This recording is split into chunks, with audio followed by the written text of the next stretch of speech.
Les cours, je vais m'arrêter donc après celui-là et reprendre, mais c'est sur le site du collège.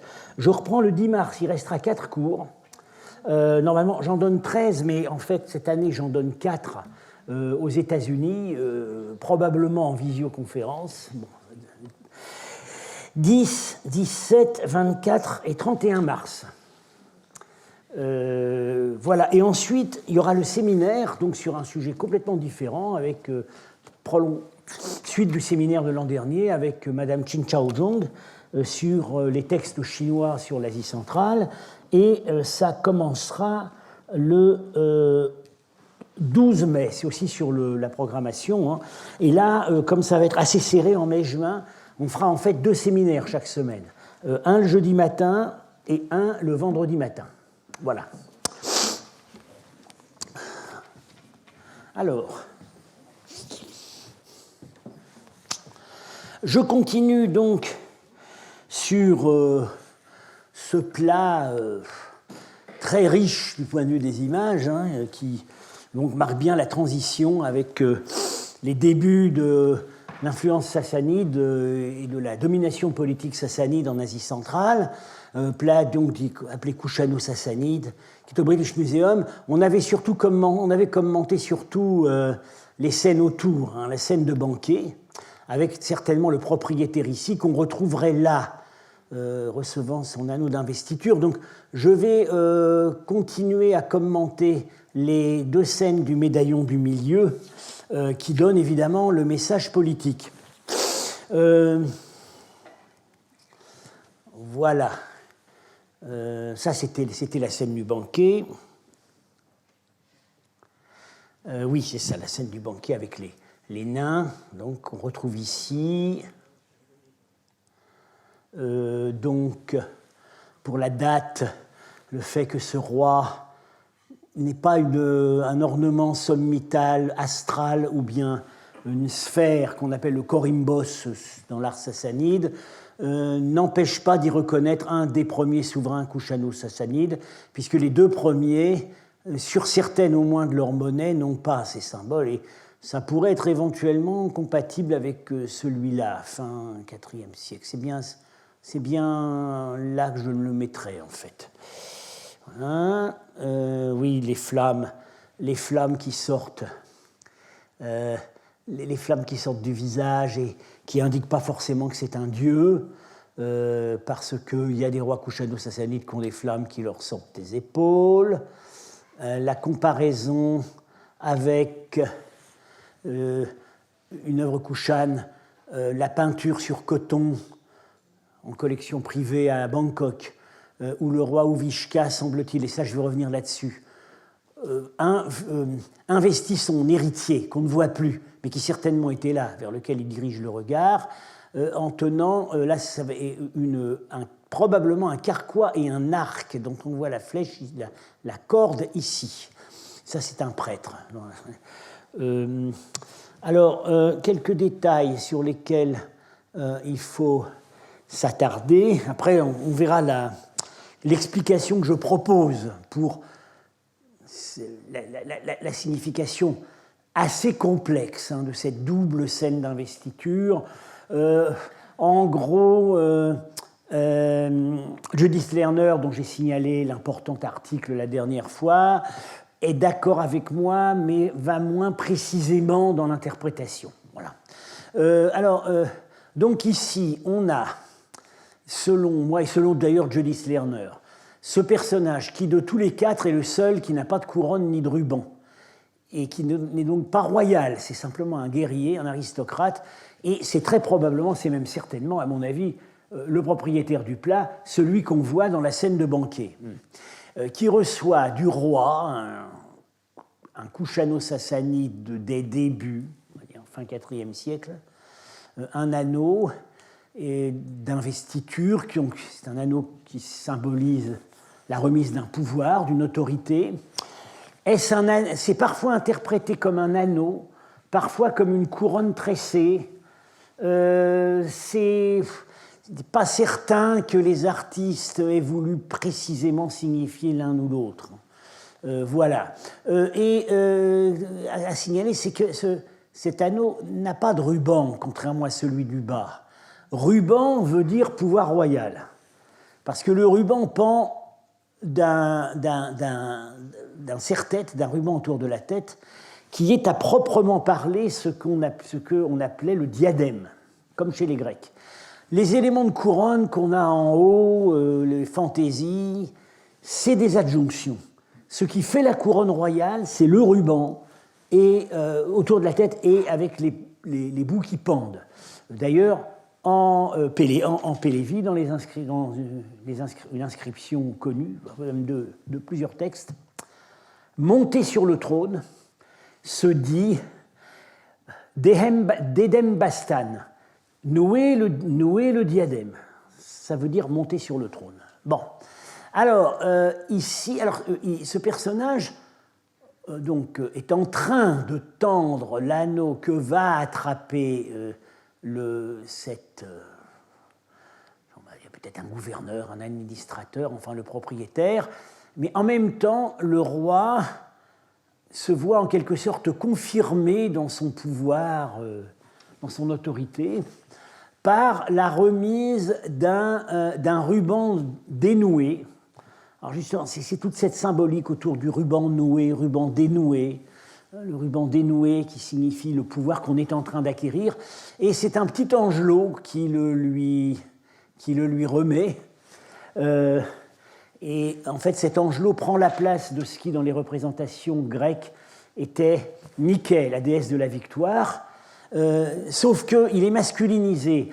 Et c'est normal, parce que en ce principe d'autorité, de charisme royal, en persan, dans les langues iraniennes, c'est le farn. C'est le farn qui est un mot, et d'ailleurs une divinité masculine. Voilà, donc on a masculinisé, on a remplacé la déesse de la victoire grecque par un petit personnage masculin.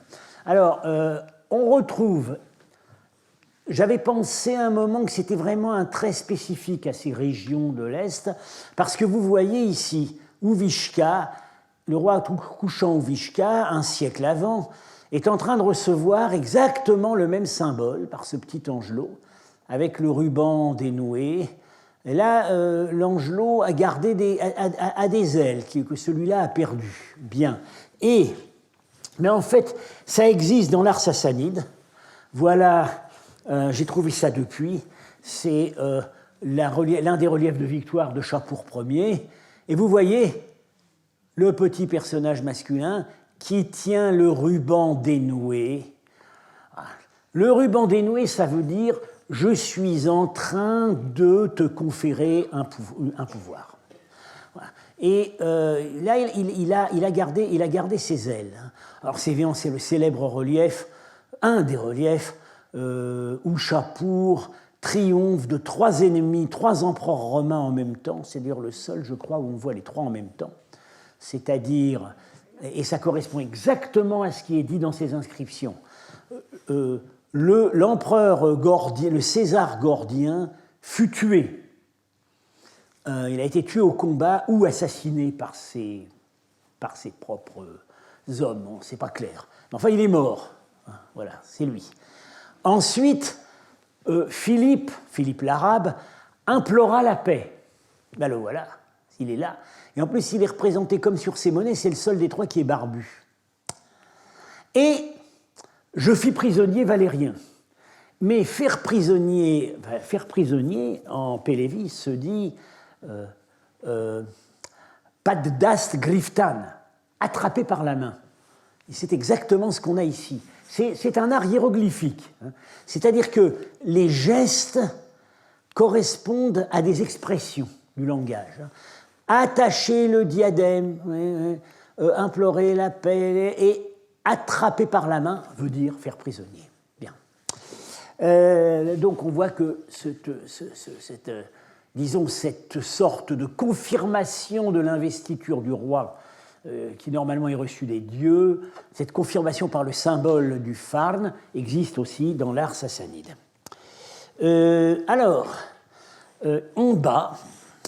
En bas c'est plus compliqué, et voilà, on ne s'accorde pas vraiment à... Judith Sterner reste assez prudente sur l'identification des personnages. Moi, ce que je dis, c'est qu'on ne retrouve pas le propriétaire du plat parce qu'ils ont tous des rubans. Donc il ne peut pas être là. On est avec des gens qui sont des dieux ou des rois. Alors, à mon avis, ici, c'est le roi qu'on a ici. Et là, c'est une divinité qui, lui, l'a investi du pouvoir, et d'un pouvoir royal, car de l'anneau pendent des rubans. Divinité sur un trône.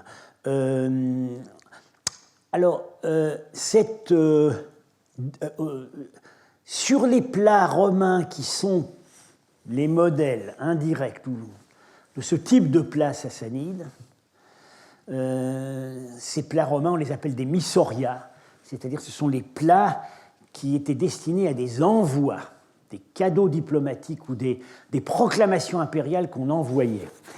Assez souvent, on a ce même principe, enfin sur certains d'entre eux, on a ce même principe de composition, c'est-à-dire un médaillon central qui contient évidemment l'essentiel du message, divisé lui-même en 2 registres, dont celui du bas est plus petit. Et en fait, c'est celui du bas qui est le plus important. C'est lui qui explique ce qu'on va voir sur celui du haut. Et vous vous rappelez quand le plat des grâces qu'on avait commenté, on a le même principe de composition, et en bas, on a la scène nuptiale entre la grâce Pacité et le dieu du sommeil Hypnos, et au-dessus, on avait la préparation, une scène un peu qui vient avant, mais qui est secondaire par rapport à la nuit de noces, c'est la préparation de la nuit de noces, la mariée apprêtée par ses sœurs. Et là, on aurait donc, ça marcherait à mon avis assez bien, parce qu'on aurait là le roi recevant son pouvoir d'une déesse, pouvoir qui explique le fait qu'il peut lui-même le donner en haut. Et ça se situerait donc à l'amont. Bien. Alors, si c'est bien ça, parce qu'il n'y aurait qu'une alternative, c'est une reine. Mais je ne crois pas trop, enfin, je n'ai pas vraiment de parallèle pour l'échange de cet anneau entre une reine et un roi. On a cru qu'il y en avait dans les reliefs sassanides, mais on pense maintenant qu'il s'agit en fait plutôt d'une divinité, de la déesse Anaïta, telle qu'elle est là sur son trône. Je l'identifie personnellement à la déesse Anaïta, mais qui en Asie centrale est plutôt connue sous le nom de Nana. Alors, ce sont des déesses au départ indépendantes et qui sont restées d'une certaine façon distinctes. Nana, c'est vraiment la grande vieille déesse de Babylone. C'est une des figures d'Ishtar. Et Anaïta est une divinité proprement iranienne. Alors ici, on a des monnaies de Bactre, monnaies des Kushano-Sassanides, et justement des premiers, ceux dont j'ai montré la couronne qui ressemblait un peu à ça. Voilà, Ardashir Kushansha. Et là, c'est inscrit en alors justement, en Pélévi, cette image de déesse est inscrite Anaïta la dame. Mais en bactrien, langue locale, c'est inscrit la déesse Nana. Donc on voit qu'ici, on jouait sur l'identification. Et vous voyez, elle est sur un trône. Bon, en plus de ça, elle a une sorte un dais, on peut dire. Hein. Et elle tient, ici, on ne voit pas bien, mais elle tient en général une lance ou une bannière, qu'on verrait ici. Et là, elle tient l'anneau rubané, qu'on a là. Donc, à mon avis, c'est ça. Et du coup... alors, autre objet intéressant, le roi, fraîchement investi du pouvoir, tient un grand arc. Alors, il se trouve que l'arc, c'est aussi un symbole de la réception du pouvoir royal. Alors je reviens à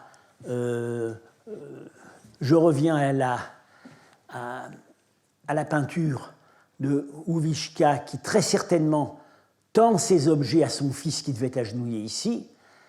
Et là, vous voyez, il faut être habitué à ce genre d'image pour comprendre ce qu'il y a maintenant sur cette scène très mutilée. Mais enfin, ici, vous avez le chapeau d'un tube, comme les tubes dans lesquels on met des plans, ou des posters. C'est le carquois. Et là, vous avez l'arc. Alors, je vous demande de me croire, parce que cette peinture, moi, je l'ai vue. Elle a été exposée à Paris à un moment dans une galerie.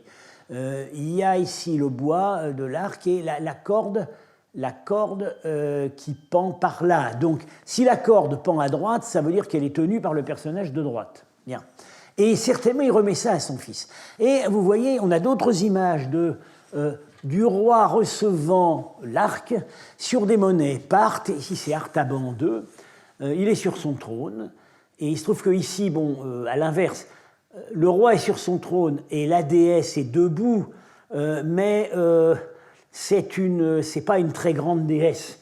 C'est la Tuquet de Suse. C'est plutôt la divinité protectrice de la ville. Hein. Elle a ici la couronne murale. Elle lui remet un arc qui sort d'un carquois. Il y a le haut de l'arc qu'on voit ici dépasser. Donc, on a bien ce symbolisme. Alors, donc je suppose qu'on a ici que la déesse a remis au roi à la fois l'anneau et l'arc. Voilà. Alors, il se trouve que... Donc, il y a une surcharge des symboles. On en rajoute pour montrer que le roi a vraiment le pouvoir et qu'il est vraiment légitime. Alors, à droite, image intéressante, malheureusement, je vous la donne telle qu'elle est publiée et telle qu'elle a été conservée. C'est au temple de Djar-Tepe, qui se trouve juste à la frontière du Tadjikistan, à mi-distance entre Samarcande et Penjikent, à l'est. Et c'est une peinture qui était sur le mur de fond de la cella, vraiment la chambre de culte. C'est ce qu'il y a de plus ancien et de plus vénérable sans doute dans ce temple. Et on a ici, c'est des relevés qui ont été faits sur une peinture très abîmée, mais enfin bon, un peu brouillon parce que les archéologues qui ont fait ce dessin ont parfois confondu des traits de préparation du dessin avec les traits finaux. Ça n'a pas été fait très très bien, mais enfin ça suffit pour comprendre l'ensemble. Vous avez en bas une scène de chasse. Et nous retrouvons notre amie, la panthère des neiges, voilà, que nous avions vue sur un plat la semaine dernière. Et il se trouve que j'ai été voir le film hier et que vraiment, ce qu'on avait vu, bon ici ils ont fait un gros matou, mais sur la scène qu'on avait vue la semaine dernière, c'est vraiment la panthère des neiges. Bien. Et cette scène se déroule vraisemblablement dans une grande zone de chasse qui se trouvait aux environs de ce temple de Djar-Tepe. On sait qu'il y a toujours eu là ce qu'on appelle une jungle, et puis le piémont montagneux n'est pas loin. On a des traces d'un mur, d'un rempart d'époque achéménide qui pourrait délimiter ce que les Iraniens appelaient un paradis, c'est-à-dire le mot paradis est d'origine persane. Et au départ, paradis, ça veut dire réserve de chasse. Paradais, les Grecs en ont fait paradiesa, les Grecs en ont fait paradeisos. Et quand il a fallu imaginer notre paradis, eh bien, on a appris ce qu'il y avait de plus beau, de plus agréable, de plus prestigieux sur Terre, c'est-à-dire la réserve de chasse du grand roi. Bien, où poussent toutes sortes de plantes, où on chasse les bêtes sauvages, etc. Donc, c'est probablement une chasse qui a lieu dans la réserve de chasse voisine du temple de Djar-Tepe.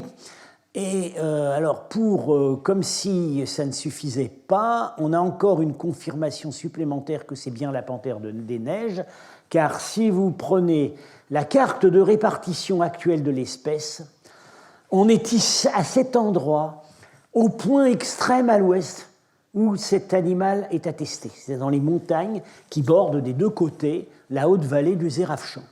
Alors en haut, on a une scène cultuelle adressée aux statues des deux divinités qui étaient les titulaires de ce temple. Alors, ces divinités, je vous le concède, il faut les yeux de la foi pour les voir, mais en fait, on comprend. Alors ici, ce sont les adorants, et en fait, ces divinités, vous voyez, partagent un trône qui repose sur des avant-trains de lion vus de face. Ici, vous voyez, et plus nettement, et ici aussi. En fait, je crois que ceux qui ont fait le relevé n'ont pas compris ce que c'était. Mais c'est évidemment des avant-trains de lion. Le lion est l'animal du trône, quand elle a un trône avec figure d'animal, ce qui n'est pas le cas ici, c'est l'animal du trône de la déesse Nana. Voilà. Donc, et ici, c'est une femme. Donc, elle a une robe.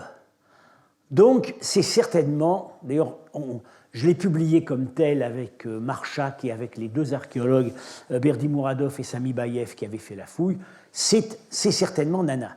Et à côté, il y a un dieu masculin, avec ses chaussures, et d'après d'autres images que nous avons, nous pensons que c'est Tishtar, un dieu qui préside à la fois à la pluie et à la chasse, et c'est un dieu archer. Alors, le problème, c'est que vous avez ici un carquois, probablement un double carquois, enfin c'est une combinaison de gorite, de carquois et de gorite porte-arc. C'est à la fois donc le porte-flèche et le porte-arc. Le problème est qu'on ne sait pas qui le tient. Ça pourrait être Nana, ça pourrait être Tishtar. Mais bon, ça n'a guère d'importance dans le cas qui nous occupe. Ça nous montre qu'il y a certainement une signification également d'investiture. Ce couple divin confère aux chasseurs, qui sont les aristocrates locaux, la capacité de mener une chasse victorieuse. Et c'est probablement ce qu'on a ici. Alors, pour continuer sur la panthère des neiges, thème décidément inépuisable, et le temple de Djar-Tepe, on a dans une chronique médiévale la légende de fondation de la ville de Samarcande. Et que nous dit cette légende? Elle nous dit que un jour, une panthère est sortie de la forêt qui était près de Penjikent. Donc c'est une panthère, c'est celle-là, c'est notre panthère des neiges. Et on l'a suivie, et elle s'est arrêtée 60 km plus loin à l'ouest, sur un plateau. Et on a donc décidé que c'était un oracle, et que c'est là qu'il fallait fonder une ville. Et cette ville sera Samarcande. Alors, on a une double symbolique là-dedans, c'est que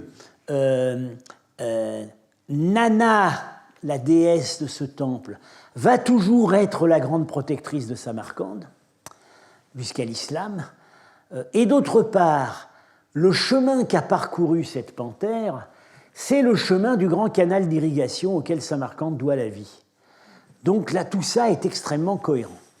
Donc voilà, ce plat qui a l'air au départ quelque chose d'assez confus, et puis il faut reconnaître que son état de conservation n'est pas très flatteur. En réalité, voilà comment finalement j'interprète la structure de la scène centrale.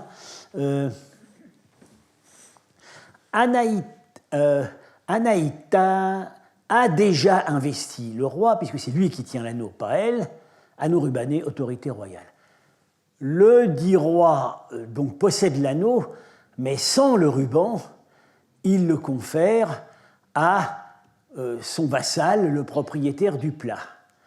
Et en même temps, il est doublement légitimé. Il a été légitimé par son investiture initiale par la déesse et d'autre part par le farme, le principe du charisme, qui lui est conféré sous la forme d'un ruban.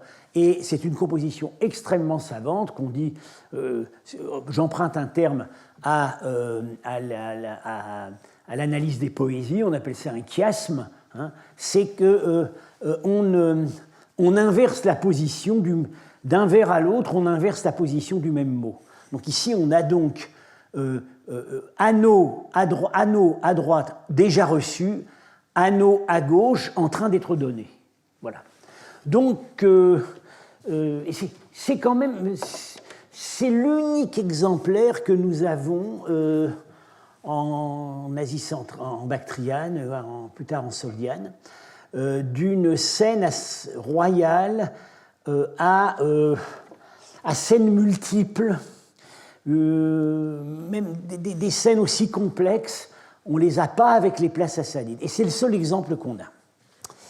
Alors, je vais en venir maintenant à ce qui va être le thème principal de ce cours. Peut-être, ce sera donc probablement même poursuivi l'année prochaine.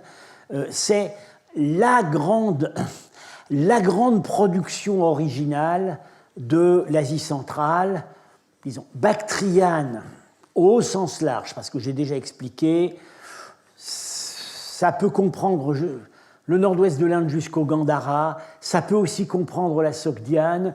C'est un espace où pendant cette période, 4e, ici on a indiqué 4e, 5e siècle en fait, on sait maintenant que ça se prolonge un peu plus tard, c'est un espace dans lequel règnent les mêmes aristocraties qu'on va dire uniques, HU de Zeniku, sont des Huns, des dynasties successives de Huns, qui ont pris le pouvoir, qui sont arrivés à partir de la fin du IVe siècle, et certainement ces gens partageaient les mêmes valeurs, le même style de vie, la même symbolique, d'une certaine façon la même culture, et certainement les mêmes artisans, qui devaient être itinérants.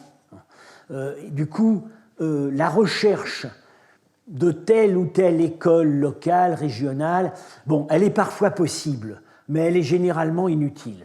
Bien. Alors, on connaît maintenant à peu près, disons, une vingtaine ou un peu moins de ces bols. Le répertoire s'enrichit très vite, puisque en 1941, quand Weizmann a lancé le terme de bol bactrien, il en publiait 3 dans son article. Et en 1986, Marchak en connaissait 10. Maintenant, on est à peu près à 20. Trouvé très exceptionnellement en fouille, en fait, il n'y en a qu'un qui a été trouvé en fouille, c'est celui-là dont je vais parler, près de Samarcande, celui de Tchiliek. Les autres, autant que je me souvienne, n'ont pas été trouvés en fouille, ou plutôt, quand ils ont été trouvés dans des contextes archéologiques, c'est des contextes beaucoup plus lointains, des tombes dans l'Oural ou en Sibérie, où ils avaient fini par aboutir comme monnaie d'échange contre de l'ambre, des fourrures ou des esclaves. Bien, loin, très loin de leur zone de production et d'utilisation première. Alors, vous voyez que ils ont un air de famille. Hein. Ce sont des petits bols. Taille, largeur, 15 à 20 cm, hauteur 5-6. Ils ne sont pas profonds. Ils n'ont pas de pieds. C'est-à-dire, ce sont des coupes à boire. C'est-à-dire que ce n'est pas le verre que vous allez poser devant vous. Hein.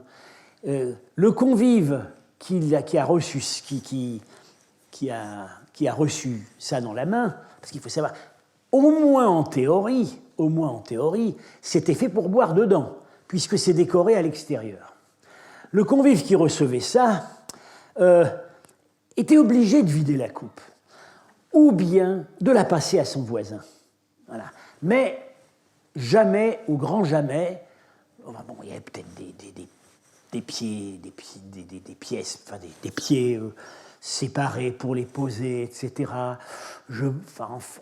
Disons au moins symboliquement, c'était destiné, c'était fait pour être bu en société. Personnellement, depuis fort longtemps que je travaille dans les pays ex-soviétiques, je n'ai jamais vu une bouteille de vodka rebouchée.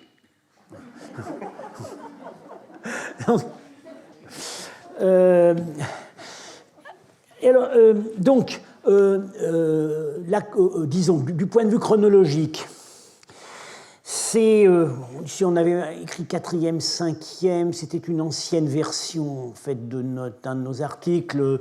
Bon, maintenant, on dirait 5e, 6e, et il y en a deux qui sont peut-être plutôt probables, qui seraient plutôt du 7e siècle. Voilà. Donc ça dure longtemps, hein. C'est un répertoire stable parce qu'il était très prestigieux. Bien. Ça commence peut-être un peu avant les Huns, en fait, sous les Kushano-Sassanides, dont je viens de parler. Ça se prolonge après, la dynastie Kidarite certainement, les Hephthalites, et dans 2 cas, sans doute, déjà au 7e siècle, des dynasties locales soumises à l'empire des Turcs occidentaux.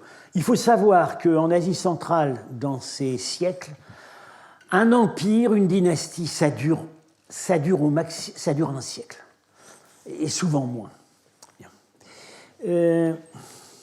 Alors la chronologie, comme on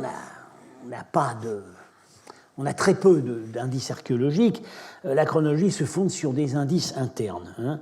Les costumes, quand ils ne sont pas conventionnels, vous allez voir, il y a des costumes qui sont des costumes, je dirais, de théâtre, très tributaires de modèles grecs ou indiens. Mais parfois, il y a des costumes locaux. Alors là, on arrive à les dater par comparaison, notamment avec les peintures.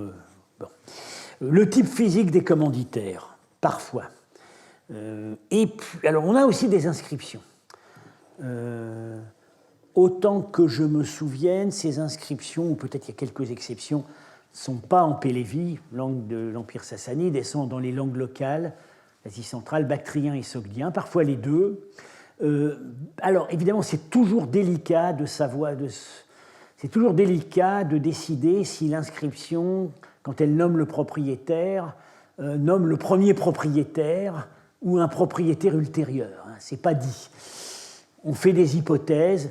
Parfois, on soupçonne, par exemple, on a une inscription de poids et une inscription de propriétaire, et parfois on a l'impression qu'elles n'ont pas été faites au même moment. Donc, c'est à prendre comme une indication, je dirais, d'ancienneté relative. Ça peut être, en fait, elles peuvent être postérieures à la fabrication de ces objets. Alors, vous voyez tout de suite que c'est un répertoire artistique fondé sur le principe de l'horreur du vide. Ils ont mis des images partout. Bien. Alors, les modèles sont connus. Ça remonte à un type de bol grec en céramique moulée qu'on appelle, alors voilà, ils sont représentés, il y a plusieurs exemplaires ici, ce qu'on appelle les bols mégariens. Parce qu'autrefois, on les attribuait à la ville de Mégare, en Grèce, hypothèse maintenant abandonnée. Vous voyez, tout de suite, il y a un air de famille, évidemment, avec ces bols que nous allons discuter. Il y a souvent un motif, il n'y a pas de pied, un motif qui orne le fond. Autour, assez souvent, des scènes mythologiques séparées par des motifs conventionnels végétaux, et puis en haut de la panse, un motif décoratif, ce qu'on appelle des oves, des rinceaux, des guirlandes, etc. Je vous montre alors celui-là, ça va nous rappeler le plat avec la scène du départ de la guerre de Troie qu'on avait vu il y a 2 ou 3 séances, parce que ça vient du même répertoire, c'est tiré de la tragédie d'Euripide, Iphigénie à Aulis. Voilà, c'est Agamemnon ici qui hésite à sacrifier sa fille Iphigénie. On avait vu la scène de sacrifice d'Iphigénie, également partiellement inspirée de cette tragédie d'Euripide. sur ce grand plat qui n'est pas un bol, qui était vraiment un grand plat romain. Voilà. Donc ça, c'est les bols mégariens. D'une manière, disons, la chronologie archéologique la plus sûre, la plus documentée, c'est les fouilles de l'Agora d'Athènes, où là, on sait maintenant qu'ils apparaissent très exactement vers 220 avant Jésus-Christ. Donc, quand même, un siècle après Alexandre. Ce sont des fouilles menées et publiées par Suzanne Rotroff, une très éminente archéologue américaine, qui a fouillé l'Agora d'Athènes. Alors, est-ce que c'est les premiers? On en discute.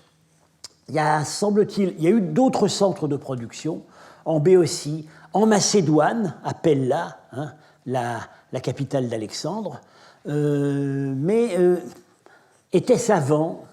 Était-ce au même moment? On n'est pas d'accord là-dessus. On postule, on suppose que ce type de vase imite des modèles métalliques, comme voilà, modèles métalliques dans lesquels les nôtres vont retomber. Mais ça reste à prouver. Ces modèles métalliques, on les a, il ne semble pas vraiment qu'on les ait. En tout cas, une chose est sûre, les bols mégariens, et c'est là qu'on va se rapprocher de notre répertoire, les bols mégariens, à partir du IIe siècle avant Jésus-Christ, donc assez quelques décennies après leur invention, vont se retrouver exportés et imités partout où les Grecs sont allés, et notamment à l'Est. Alors, on en est sûr parce que bon, ça s'exportait au compte-gouttes, mais ça s'exportait quand même. On a quelques morceaux à Aïranoum, en Afghanistan. On en a à Taxila, donc au nord-ouest du Pakistan, et à Samarcande, où je fouille. On ne les a pas, mais on a des imitations locales grossières. De même qu'on a des imitations locales à Aïranoum et à Taxila. Alors, il y a tout de même au-delà du constat de similitude, il y a quand même un très gros problème pour la genèse de nos bols bactriens, c'est qu'il y a un hiatus chronologique. Les bols mégariens, ça ne va pas au-delà du 1er siècle après Jésus-Christ. Et nos bols à nous, je ne pense pas que ça puisse commencer avant le 4e. Donc ça fait quand même 3-4 siècles à remplir. Qu'est-ce qu'il y a eu au milieu? Eh bien, on ne sait pas. On ne sait pas. Alors, c'est sûr aussi que les bols mégariens ont continué, sous des formes dérivées des bols mégariens, ont continué une carrière en Occident, mais ils étaient moins prestigieux, ils s'exportaient beaucoup moins. Et en tout cas, on est après le départ des Grecs d'Asie centrale. C'est ce qu'on appelle la céramique arétine, d'après la ville d'Arezzo, en Italie. Alors ici, le principe est un peu le même, hein, avec le décor qui court ici, la scène mythologique, les arbres conventionnels. Bon, ici, il y a un pied. La céramique arétine, elle commence à peu près à l'époque d'Auguste, elle continue. Et puis, chez nous, la céramique dite sigillée. Alors, si vous allez dans n'importe quel musée gallo-romain en France, vous verrez de la céramique sigillée. Il y en a partout. Et les ateliers il y en avait des ateliers en Gaule, du côté de l'Auvergne plutôt, la Grovesanque, le Zou, ça dure jusqu'au 2e, 3e siècle. Et vous voyez, c'est vraiment très proche de ce que nous avons. Mais malgré tout, ce qui ressemble le plus aux vieux bols mégariens, c'est nos bols dits bactriens. Alors, sur les bols bactriens, par ailleurs, on identifie l'influence d'autres types de vases métalliques, romains, importés. Alors on les identifie plutôt dans le répertoire et également dans certains détails techniques que je vais être amené à mentionner, notamment la présence de ces petits médaillons qui, sur les vases romains, se retrouvent en incrustation, disons, à partir du IIe siècle. Donc, c'est très compliqué. c'est en pleine discussion. Voilà, là, je vous ai donné les jalons qu'on peut avoir maintenant. Donc, les caractères communs de ces bols, j'ai déjà expliqué donc du point de vue morphologique. Alors voilà, il y a un motif décoratif en haut, hein, le remplissage, le médaillon central en bas, très important. Il n'y a pas de pied, mais il y a toujours un médaillon central. Et assez souvent, il contient un motif qui est essentiel. Alors, ça peut être le portrait du propriétaire qu'on a ici. Ça peut être un motif clé. Voilà, ainsi un dialogue dont je vais être amené à parler parce que c'est le plus sensationnel de tous, c'est Édipe Roi, qu'on vient d'identifier, de la scène. Ici, le propriétaire, Ephtalite, on va en parler aussi. Parfois un motif de poisson, mais il se trouve que quand il y a un motif de poisson, ça a un rapport avec les scènes qui sont autour. Alors, ces objets ont accueilli, sont absolument, chacun est original. J'en connais pas deux qui soient copiés l'un sur l'autre. Et ils ont accueilli un répertoire extrêmement varié qu'on peut diviser en plusieurs catégories. Alors, la représentation des élites aristocratiques dans leur diversité, leur spécificité ethnique. Alors, notamment le type physique ephtalite, tout de suite reconnaissable, qui est présent, mais pas hégémonique. Il n'y a pas que. Et en gros, ça a l'air de s'arrêter avant la conquête turque, vers 560. Il y a peut-être un cas où un Turc est représenté. Bon. Alors, deuxième répertoire extrêmement important, et là, on est dans le prolongement de choses sur lesquelles je me suis beaucoup arrêté dans mes premiers cours, c'est le répertoire dionysiaque. Évidemment, un répertoire dionysiaque, dans des vases où on est censé boire du vin, c'est logique. Hein. Là, il y a une continuité depuis l'époque grecque. Alors, des allusions aux conquêtes en Inde. Alors, il se trouve que ces nouvelles dynasties surgies de la steppe ont mené des conquêtes en Inde. Et il y a, dans certains cas, visiblement, c'est commémoré sur ces vases. Et alors, en plus, bien, les conquêtes en Inde, elles ont un rapport, évidemment, avec ces élites aristocratiques, mais elles ont aussi un rapport avec le répertoire dionysiaque, parce que le premier conquérant de l'Inde, c'est Dionysos. Ce qu'Alexandre savait et ce dont il jouait dans sa propagande. Et enfin, le plus excitant de toute l'affaire, c'est un répertoire illustrant la littérature grecque classique.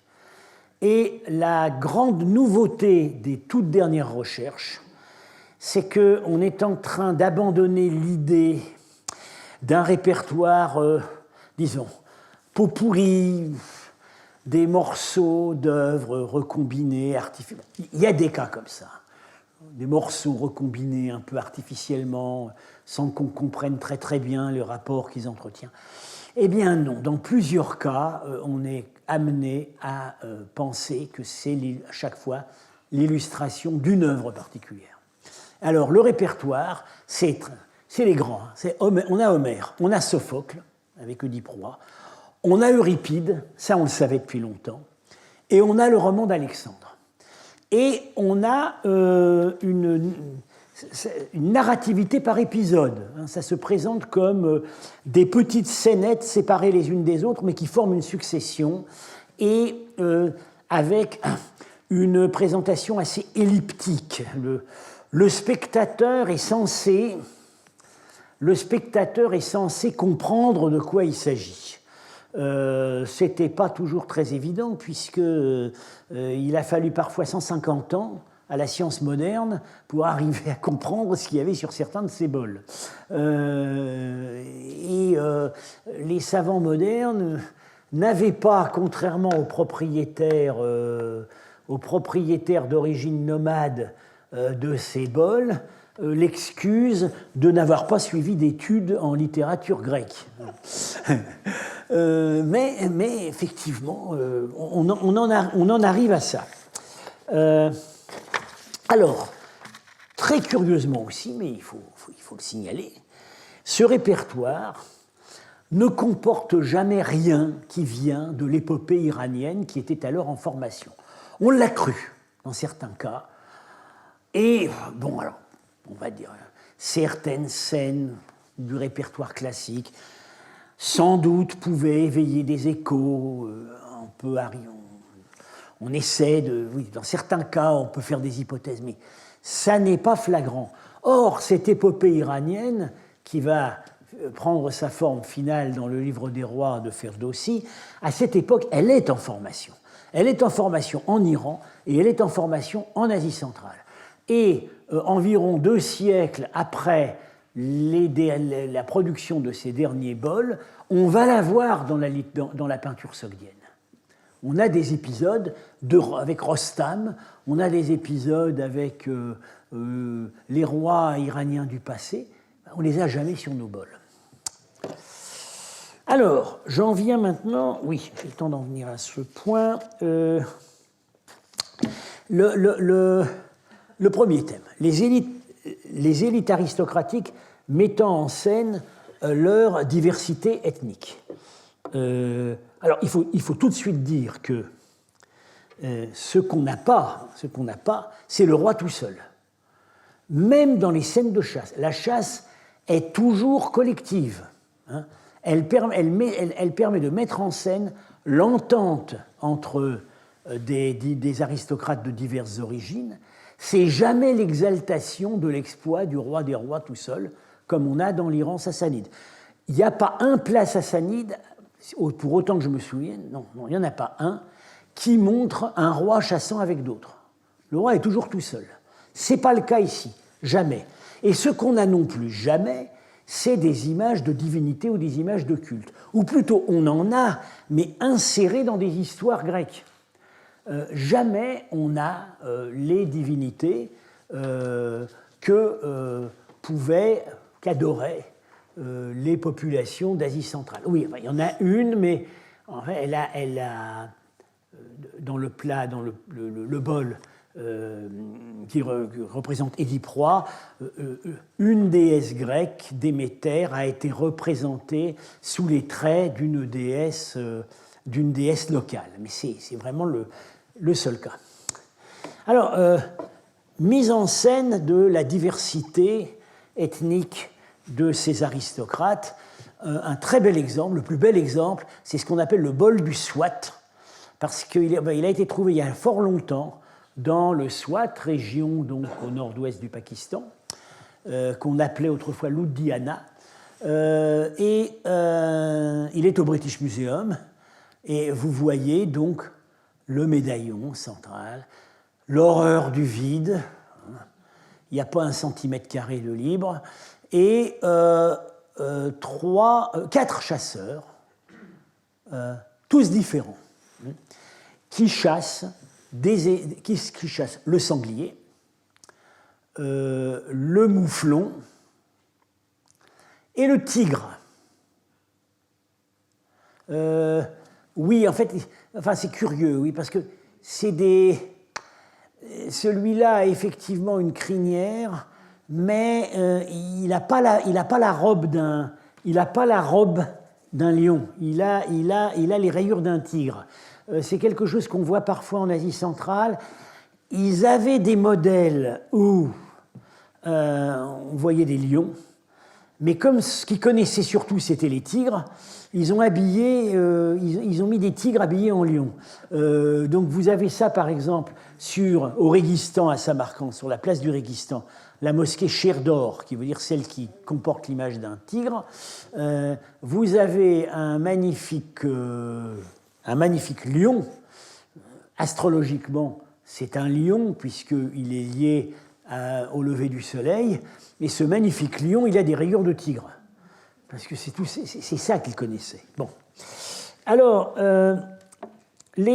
ce plat trouvé dans le dont on dit qu'il vient du Swat, on le date vers assez haut dans la Syrie, vers 460-470, et il a bien pu être produit dans la région où il a été acquis.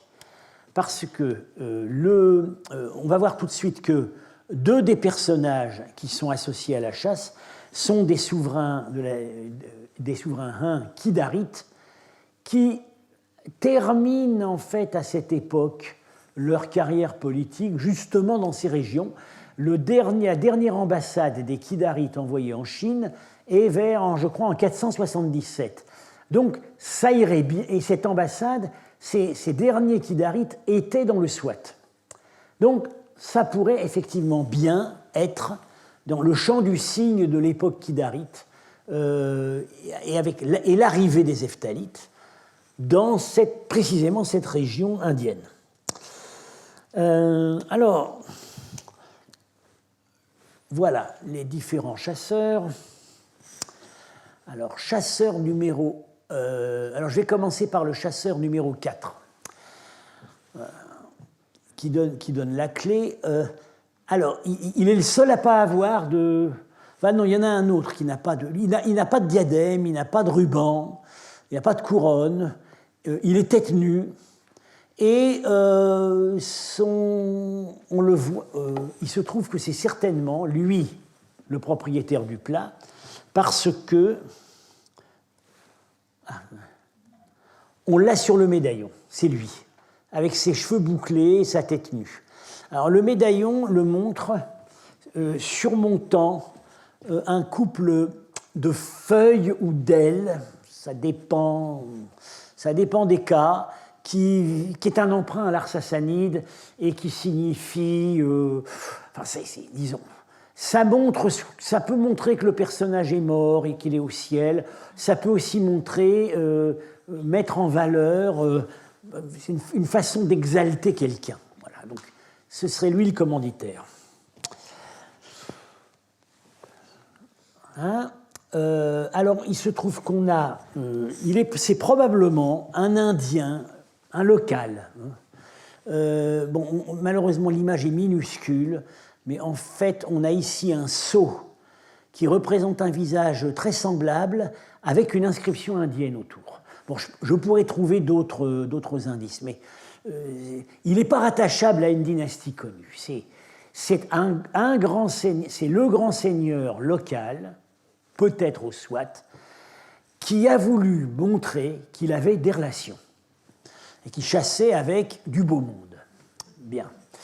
Les chasseurs numéro 1 et numéro 2, alors là c'est clair, ce sont des princes kidarites, parce qu'on retrouve, ils portent des couronnes inspirées, dérivées de couronnes sassanides contemporaines, et on a ça sur les dernières monnaies kidarites. Celui-là, vous voyez, il a une couronne à cordes, comme on en a commenté la dernière fois à propos du roi Shapur II. Voilà des monnaies kidarites tardives où on a ça, couronne à cornes. Et celui-là, il a une couronne avec un motif simplifié, avec une demi-lune. Celui-là, d'ailleurs, a aussi une demi-lune et un petit soleil. Celui-là a une demi-lune et des ailes très simplifiées. Voilà une monnaie du milieu du 5e siècle qui, typiquement, est sans doute le modèle de ce type de couronne.